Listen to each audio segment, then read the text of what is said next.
Assalamu alaykum. Alaykum salam wa rahmatullahi wa barakatuh. Mimi naitwa Bi Aisha Sururu na taasisi yangu inaitwa Aisha Sururu Foundation ambaye nasimamia mambo ya Qur'ani, mambo ya jamii, pia mayatima, wajane, tunafanya kusomesha watoto, mambo mengi tunafanya.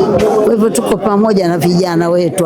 Havijaona unaona hapa karibu wote niko nao mimi kwenye taasisi yangu. Mashallah, tunakuona sana kwenye mashindano ya Qur'ani au sometimes inakuwa ni kama mdhamini. Qur'ani hasa ina maana gani katika maisha yako?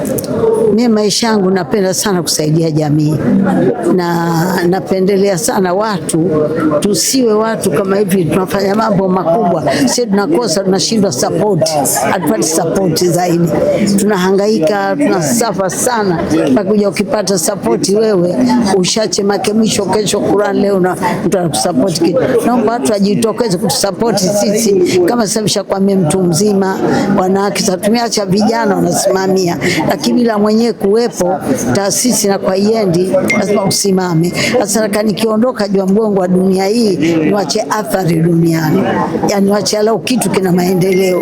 Ndio kwa sababu nataka kujenga taasisi kubwa, chuo cha kuhifadhisha Qur'an na nini, ya Aisha Sururu Foundation, niache alama alao at least ijulikane, Qur'an iendelee.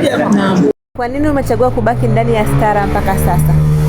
Ndio stara wanawake tujistiri, na kujistiri ndio sawa. Kwa mtu mzima ujiheshimu.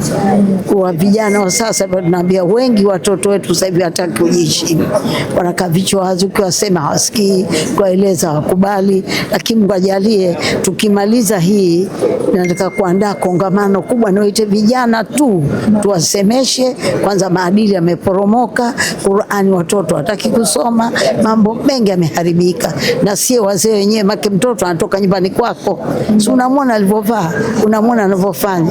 Kwa nini wazazi tunaacha watoto wetu wanakwenda ovyo? Naandaa kongamano kubwa kuhusu hijabu na mambo mengi. Inshallah Mungu atusaidie lifanikishe na watoto waelekee katika njia ya khairi. Na mimi nimefurahi kukutana nawe siku ya leo, na Allah kulipe kila la khair. Amina. Naendelea kukupa umri mrefu. Amina. Tunakuhitaji sana. Inshallah tuko pamoja katika khair.